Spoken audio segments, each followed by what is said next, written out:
നമസ്തേ. ഇനി നമുക്ക് ആ രഘു മഹാരാജൻ്റെ കഥ ഒന്ന് പൂർത്തീകരിക്കാം, മുഴുവനാക്കാം. രഘുവ് ഒരു യാഗം നടത്തി, വലിയൊരു യാഗം. അപ്പം ആ യാഗത്തിൻ്റെ അവസാനത്തിൽ തൻ്റെ സർവസ്വവും സമർപ്പിച്ചു ജനങ്ങൾക്ക് വേണ്ടിയിട്ട്. അപ്പം എന്തൊക്കെയാണ് എവിടെ നിന്നൊക്കെ നൽകി എന്നുള്ളതാണ് ഈ കഥയിൽ വരുന്നത്. അപ്പം നമ്മൾ ഈ കഥയിലൂടെ പഠിക്കുന്നത് പഞ്ചമീ വിഭക്തിയുടെ രൂപങ്ങൾ. അപ്പം കഥ തുടരാം. കുണ്ടലം ആദായ ദത്തവാൻ. ഇനി എന്താ ചെയ്യുന്നത്? കിരീടം കൊടുത്തു, ഹാരം കൊടുത്തു. ഇനി ചെവിയിലുള്ള കുണ്ടലങ്ങൾ.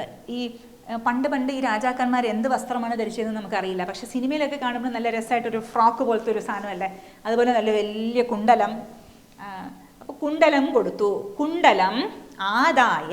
നമ്മൾ കഴിഞ്ഞ ക്ലാസ്സിൽ പൂർണ്ണക്രിയ അപൂർണക്രിയ രണ്ട് രൂപങ്ങൾ, ക്രിയാപദത്തിൻ്റെ രൂപങ്ങൾ നമ്മൾ കണ്ടു.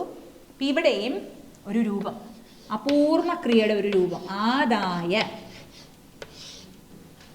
എടുത്തിട്ട്. അപൂർണം അതുകൊണ്ടാണ് പറയുന്നത്. എടുത്തിട്ട് പിന്നെ എന്താണ്?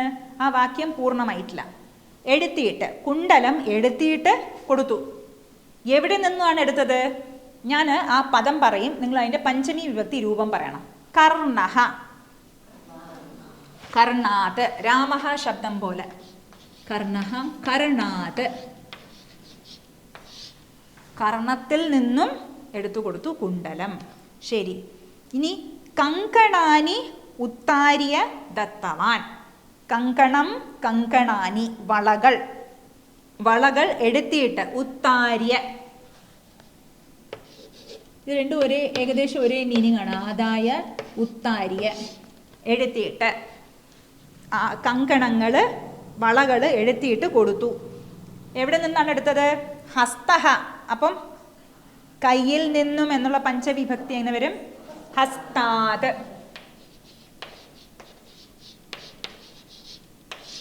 ഹസ്താത് ഉത്താര്യ. എടുത്തിട്ട്, കയ്യിൽ നിന്നും ഊരി എടുത്തിട്ട് കൊടുത്തു.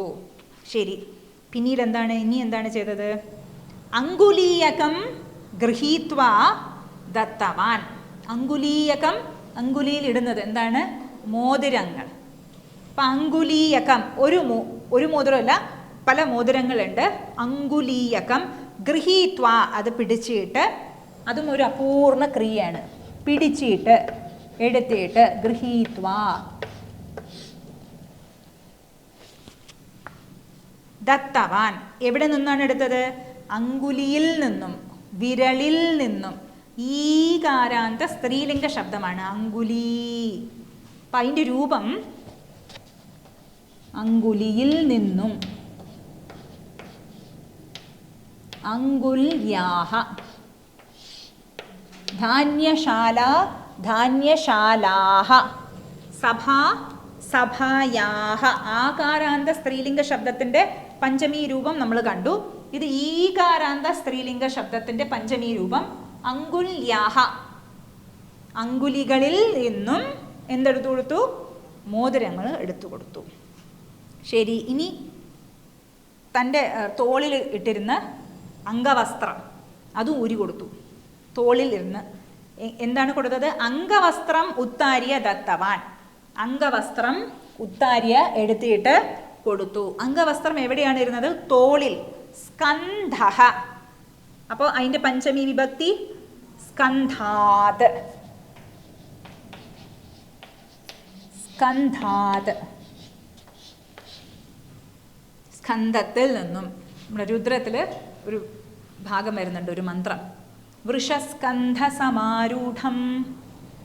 ശിവൻ എവിടെയായിരിക്കുന്നത്? വൃഷസ്കന്ധ. കാളയുടെ, അതായത് നന്ദിയുടെ തോളിലാണല്ലോ ഇരിക്കുന്നത്. വൃഷസ്കന്ധ സമാരൂഢം. സമ്യക്കായി ആരൂഢം ചെയ്തിരിക്കുന്നു ഭഗവാൻ. ഇപ്പം സ്കന്ധഃ. ശരി. ഇനി പാതുകങ്ങൾ. സ്വർണ്ണ പാതുകങ്ങളാണ് രാജാവിൻ്റെ. സ്വർണ്ണ പാതുകങ്ങൾ കൊടുക്കുന്നു. സ്വർണ്ണ പാതുകാം ദത്തവാൻ. സ്വർണ്ണ പാതുകങ്ങൾ കൊടുത്തു. എവിടെ നിന്ന്? പാദഃ, പാദാത്. പാദത്തിൽ നിന്നും സ്വർണ്ണ പാതുകങ്ങൾ എടുത്തു കൊടുത്തു. ഏവം സ്വസ്യ സമ്പൂർണാം സമ്പത്തിം ജനേഭ്യഃ ദത്വാ സഹ വാനപ്രസ്ഥാശ്രമം ഗതവാൻ. എന്താ ചെയ്ത്? ഏവം ഏവം ഇപ്രകാരം. ഏവം എന്നുള്ളത് ഒരു അവ്യയമാണ്. ഏവം ഇപ്രകാരം. സ്വസ്യ സ്യാ വരുന്നു. സ്യാ വരുമ്പോൾ ഏത് വിഭക്തിയാണ്? ഷഷ്ടി വിഭക്തി. സ്വസ്യ സ്വന്തം, അവനവൻ്റെ സമ്പൂർണാം സമ്പത്തി, സമ്പൂർണമായ സമ്പത്തിയെ ജനേഭ്യഃ ജനങ്ങൾക്കായിക്കൊണ്ട് ദത്വാ കൊടുത്തിട്ട്, ഒരു അപൂർണ ക്രിയയാണ് ദത്വാ. ദത്വാ കൊടുത്തിട്ട്. ദത്തവാൻ കൊടുത്തു, ഇതോ കൊടുത്തിട്ട്. ദത്വാ കൊടുത്തിട്ട്. ദത്തവാൻ പൂർണ്ണ ക്രിയയാണ് ദത്തവാൻ. ഭൂതകാല ക്രിയ. ദത്തവാൻ കൊടുത്തു, ഇത് ദത്വാ കൊടുത്തിട്ട് അപൂർണ ക്രിയ. ശരി, കൊടുത്തിട്ട് എന്ത് ചെയ്തു? തൻ്റെ സർവം സമ്പൂർണമായിട്ടുള്ള സമ്പത്തിയും ജനങ്ങൾക്ക് കൊടുത്തിട്ട് എവിടേക്ക് പോയി രാജാവ്? സഹ അവൻ, രഘുമഹാരാജാവ്, വാനപ്രസ്ഥാശ്രമം ഗതവാൻ, വാനപ്രസ്ഥാശ്രമത്തിലേക്ക് പോയി. ഗതവാൻ പോയി.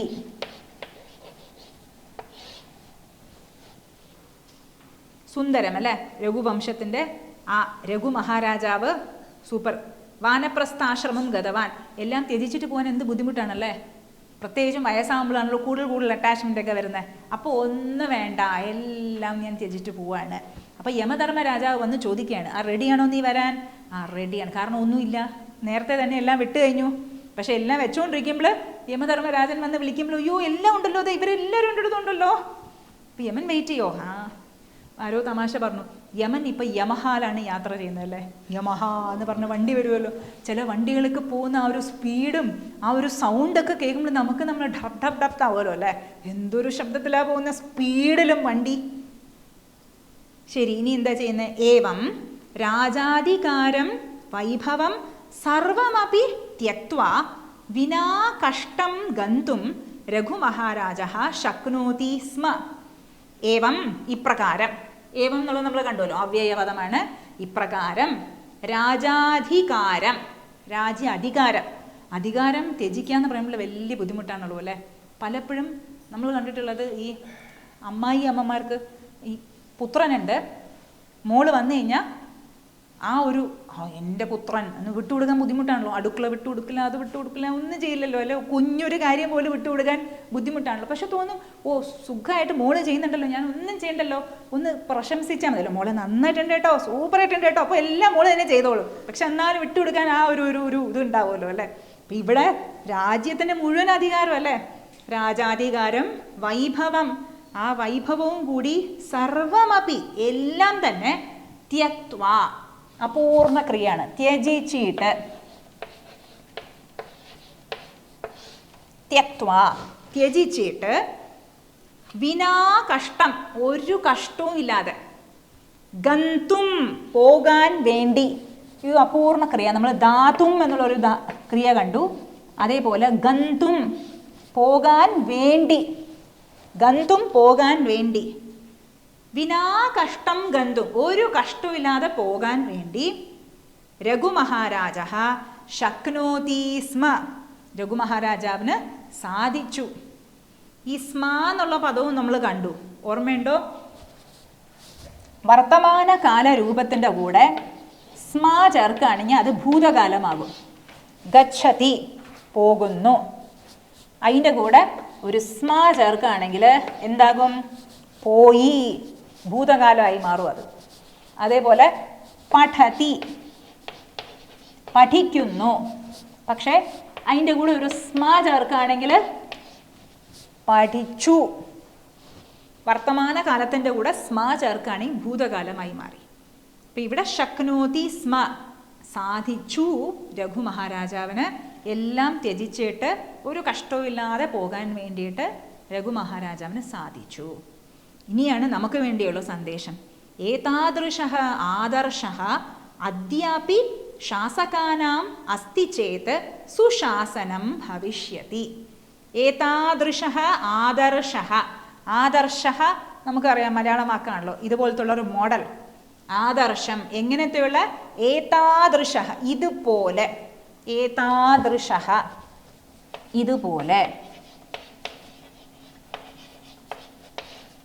ഏതാദൃശ ആദർശ ഇതുപോലുള്ള ആദർശം അദ്യ അപി ഇന്നും, അദ്യ ഇന്ന്, അപി ചേർക്കുമ്പോൾ ഇന്നും, രണ്ടും അവ്യയ പദങ്ങളാണ്. ഏവം പോലെ അദ്യ ഇന്ന്, അപി കൂടെ, അദ്യ അപി ചേരുമ്പോൾ ഇന്നും, ഇതുപോലുള്ള ആദർശം ഇന്നും ശാസകാനാം, ശാസകന്മാർക്ക്, ശാസകാനാം രാമസ്യ, രാമയോഹോ രാമാണാം, ഷഷ്ടി വിഭക്തിയുടെ ബഹുവചന രൂപമാണ് അത്. ശാസകാനാം ശാസകന്മാർക്ക് ഉണ്ട്, അസ്തി ചേത് ഉണ്ട് എങ്കിൽ, ചേത് എന്ന് വെച്ചാൽ ഉണ്ട് എങ്കിൽ, അസ്തി ചേത്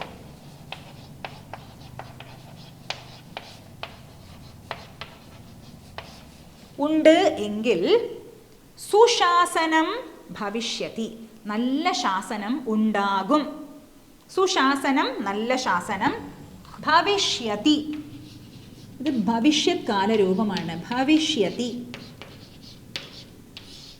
ഭവതി എന്ന എന്ന ക്രിയയുടെ ഫ്യൂച്ചർ ടെൻസ് ഭവിഷ്യത് കാലരൂപമാണ് ഭവിഷ്യതി.